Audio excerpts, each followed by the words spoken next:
Alpha damage is one of my favorite things for any tank in World of Tanks Blitz. Being able to, roll around a corner, go BAM! Minus a third of your health and back up. Feels great. Who doesn't like alpha damage, right? You can drive the KV2 down in tier 6 and literally one-shot tier 5s with standard ammo. You can drive the SU-152 or the Smasher in tier 7 and still one-shot tanks with high explosive. You can drive the Caliban in Tier 8. Tier 9 doesn't really have too many high alpha vehicles. You do have the Kampfpanzer 70, T30, but there's no, truly monstrous alpha damage in Tier 9. Tier 10, though, we got some pretty big chunkers. The E100 has 660 damage per shot. It actually used to be 680, but Wargaming nerfed it. However, what's funny is they did not nerf the high explosive damage. This tank still does 1,020 damage on a penetrating high explosive shell, which is kind of wild. I mean, yeah, that's absolutely huge if you think about it. So we have the 121, and I don't think anybody's going to actually cross over there. No, okay. Well, there's the Foch. I wonder if we can... Oh, that's such a bummer. Our E4 hit the Foch, but I just wasn't able to get that shell out. I don't think there's anybody we're going to have to worry about there. Now, this is the downside of driving the 100. In general, you're just so slow, and all of our teammates are farming these players before we even have the opportunity to do anything. I do have the 183, though. Oh, you know what? There you go. 836 into that enemy 4005. And that does feel great, right? Dealing that huge chunk of damage, even to a vehicle running small liner. Like, it's pretty crazy. And you'll notice, unlike the 60 TP and these other higher alpha guns, this tank isn't that inaccurate. It actually seems to hit its shots pretty well. We're just getting even on that 4005. Good job. I mean, you traded 894 for 830 or whatever I rolled, but you're dead now, so good job, I guess. I don't know. I still have 2,000 health left. I have 2,800 to begin with. You're trading with a tank that doesn't really lose much for that trade. Alright, well, at this point, the 183 is... Oh, we also got the Caro in the back. Let's aim it on that Caro. Let's overmatch the side, and there you go, 619 damage. That's pretty good. The 183... Oh, we got the 260 over here as well. I don't want to be shot by that 183. Okay, good. 183 shot the E50, and actually high explosive pent. That's really surprising. This is obviously where, though, the high alpha does have a bit of a downside, because you have this super, super long reload, right? And this Bashation, my Leopard, all of these teammates I have, while I, like having teammates that actually do something, at the same time, it kind of sucks away my potential damage, because now I have to, deal with all of my teammates who also might farm all of this damage I'm trying to deal. So, there's downsides to having a really high alpha. And that is the downside. You just don't have a lot of DPM in this tank. To be fair, the 60 TP, its alpha damage is really high. It has tungsten, and it still has fine DPM, like 2,500 base. And then if you're running tungsten and adrenaline, you can easily get that over 32, 3,300. So, some of the higher alpha vehicles don't struggle on DPM. But the E100, even with rammer, is only 2,300. With calibrated shells, I'm 2,200 DPM. So that's the same damage per minute as a Kron on single shot. The difference is a Kron can deal 1,230 damage in, the same period of time. This tank can deal 660, and then they'll both have the same DPM. But you have a lot more health in this tank. You have a lot more armor, a lot more pushing potential. The 100 is still a beast. It really is. While I think a lot of the super heavies in general are...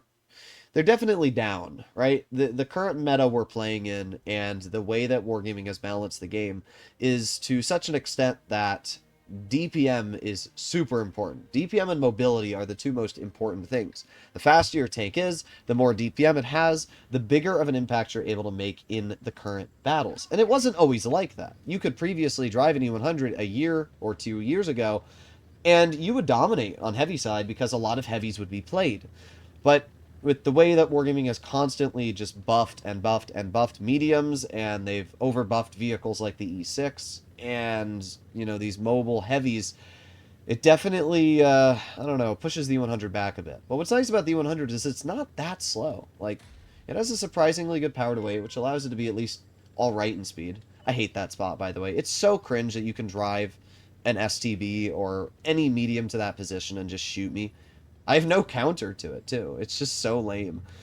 Oh well. They have a 183. They have a lot of really nasty tanks, actually, which I have to be super careful about. If that SCB pokes that again, I actually might have the opportunity to hit them from here. I don't think they'll poke it, though. Not, not in a million years with the fact that our whole team's over here. I'm spotted? I'm sorry. What? What am I spotted from? Oh, the XM over here. Alright, well, let's aim it on that XM. I don't really care if you pen me, because... Yeah, there you go. You just lost all of your health for that. Ah, there was a 183. These are sorry, voice crack there, but these are the moments when I play on the NA server, and I literally don't know how the heck I could have predicted that. Nobody was spotted here. My Rhino, my IS-7, all of my teammates drove out in the open and did not detect anything. And then, randomly, the 183 XM and, like, all these players just randomly appear. Like, bruh, what? Now, like, what? What is this? Where are these tanks coming from, bro? What are we doing? Oh my god. Alright, well. We have to damage my gun, which is really lame. We have the Rhino, who does overpoke and allow me to get a 690 shot.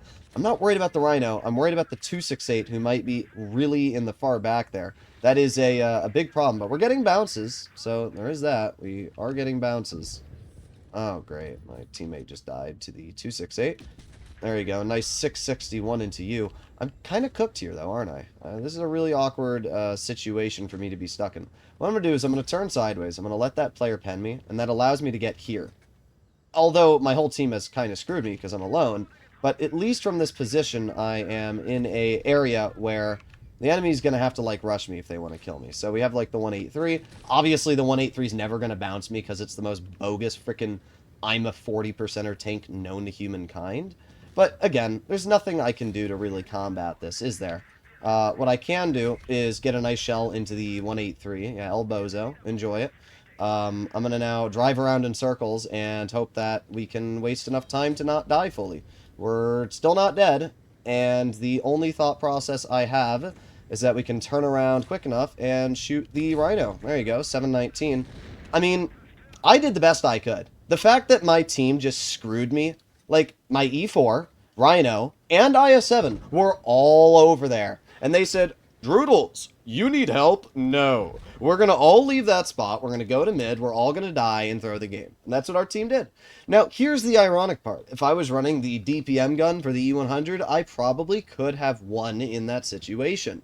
The DPM is 3,000 with the 12.8 on the E100.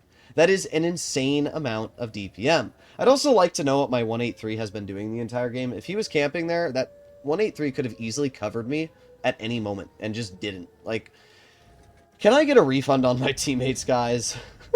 I always love when I read my comment section, and it's like, there's always these people that are commenting like, I never get the teams Droodles does. I'm like, yeah, bro, really? You don't get the teams I'm getting? Maybe it's just the fact that, like, I know how to position my tank in a way that I'm not, you know, getting constantly nuked and put into a situation where I can't do anything.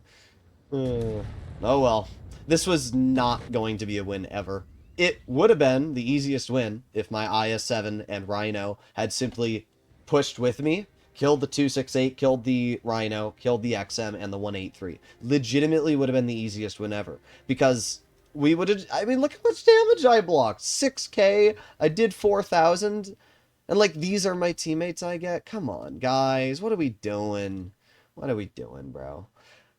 I know I complain a lot sometimes, but it is so devastating to block 6,000 damage, to single-handedly hold a line of 4 tanks, and get 0 support from any one of your teammates that were literally behind you 10 seconds before you made that play. Like, that to me is crazy. How you can have teammates, you can make a play as a super heavy, aggressive, and try to take the shots for the team, and then when you look back, they've all jumped off the cliff and ditched you. Like, bruh. But yeah, the E100, it is a very, very fun tank. And I think it is better than the VK72 currently, just because of the fact, while the VK72 does have some very good capabilities, it has turret armor, which is better than the E100's turret armor. The problem with the VK72 is it has terrible track wheels, its DPM is just as bad, and not only that, but the biggest problem with the VK72 is that it constantly gets a damaged module, which sucks if you're running double consumables. So I like the 100 a lot. I want you guys to let me know in the comments what you think. Do you like the 12.8 or the 15 centimeter better? But let's all hope that we can get better teammates. I'll see you in the next one. Bye-bye.